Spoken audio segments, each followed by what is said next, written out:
కల్వకుంట్ల కవిత గారు diversion politicals మొదలుపెట్టింది.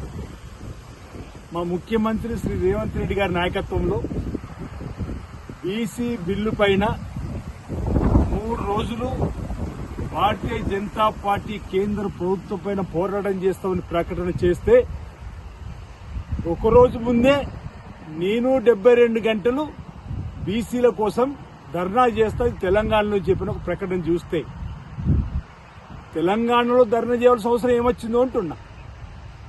అసలు మా బీసీల ఉద్యమాన్ని కూడా హైజాక్ మీరు చేసిన రోజే మీకు తప్పొట్టినాం. ఆనాడు మీ బీఆర్ఎస్ లో మా బీసీ నాయకత్వం లేదా అని. అసలు మీరు ఇప్పుడు ఏ హోదాతోని ఈ ప్రకటన చేసినో అర్థం కావడం లేదు. నిజంగా మీకు మా బీసీల పైన మీ భారతీయ రాష్ట్ర సమితికి ప్రేమ ఉంటే మీ తండ్రి కేసీఆర్ గారు మీరు వచ్చి ఢిల్లీలో ఈ ధర్నాన ఈ దీక్షణ చేస్తే మా బీసీల కోసం మీరు ప్రయత్నం చేస్తున్నట్టుగా మేము భావించవలసి వస్తుంది. ఏంది దొంగ డ్రామాలు ఏందో అంటున్నాం. అసలు మా చిత్తశుద్ధిలో ఏం లోపం ఉందని అడుగుతున్నాం.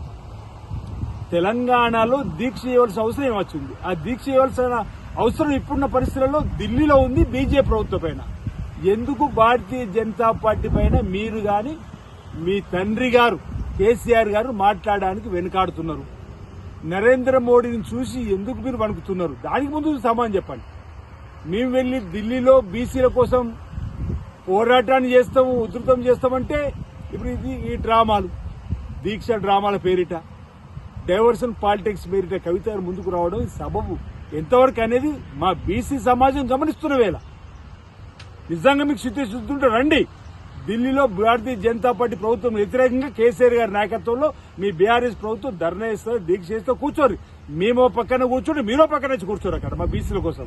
దానికో అర్థం కానీ అసలు తెలంగాణలో దీక్ష చేయడానికి ఇక్కడ ఏం అవసరం ఉందో అంటున్నాం. ఈరోజు మా ప్రభుత్వం మా ముఖ్యమంత్రి రేవంత్ రెడ్డి గారి నాయకత్వంలో రాష్ట్ర శాసనసభలో బిల్లును పాస్ చేయించినాం, కేంద్ర ప్రభుత్వం పంపినాం.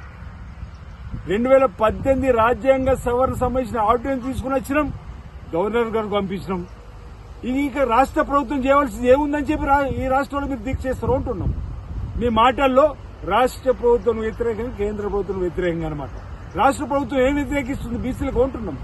అసలు రాష్ట్ర ప్రభుత్వం యావత్తు కేబినెట్ లోనే తీర్మానం చేసి 3 రోజులు మేము అక్కడ ఢిల్లీలో భారతీయ జనతా పార్టీపై ఒత్తిడి పెంచాలని ప్రభుత్వం పైన రాష్ట్రపతి కలవాలి, జంతర్ మంతర్ ధర్నా చేయాలని చెప్పని మేము ప్రకటన చేస్తే మీరేదో 72 గంటలు నేను దీక్ష చేస్తా అని చెప్పని అసలు మా బీసీలు ఎవరు అడిగారు మిమ్మల్ని అని? అసలు మీరు ఏ హోదాతో చేస్తారు? బీఆర్ఎస్ లో మీ హోదా అయిందో అంటున్నారు. ఇటు కేటీఆర్, ఇటు మీరేమో డ్రామాలు, కేసీఆర్ గారు మాట్లాడరు. అంత హిస్టారికల్ మూవ్మెంట్ బీసీ బిల్ వస్తే ఆ బీసీ బిల్లుకి సంబంధించిన సందర్భంలో ప్రతిపక్ష నేత హోదాలో కేసీఆర్ గారు రారు. ఈరోజు ఈ డైవర్షన్ పాలిటిక్స్ మానండి, ఈ డ్రామాలు మానండి. మా చిత్తశుద్ధిని మీరు శంకించవలసిన అవసరం లేదు. మా రోల్ బీసీల కోసం 42% రిజర్వేషన్ ఇచ్చేటువంటి ప్రక్రియను ఈ రోజు అమలు చేసి అసెంబ్లీలో బిల్లును పాస్ చేయించినాం, బిల్లును కేంద్ర ప్రభుత్వం పంపినాం. షెడ్యూల్ 9లో రాజ్యాంగ సవరణ జరుపుమని చెప్పండి, ఆర్డినెన్స్ చేసినాం, గవర్నర్కు పంపినాం. వారేమో కేంద్ర హోంశాఖకు రాష్ట్రపతికి పంపించిందని చెప్పని వింటున్నాం. మీ పోరాటం, మీ దీక్ష మీకు నిజంగా మా బీసీల పైన చిత్తశుద్ధి ఉంటే మీ నాయకుడు కేసీఆర్ గారు, ప్రతిపక్ష నేత మాజీ సీఎం కేసీఆర్ గారు తీసుకొచ్చి ఢిల్లీలో ఈ దీక్షన ధర్నాన ఏం చేస్తారో చేసి అప్పుడు మీ చిత్తశుద్ధి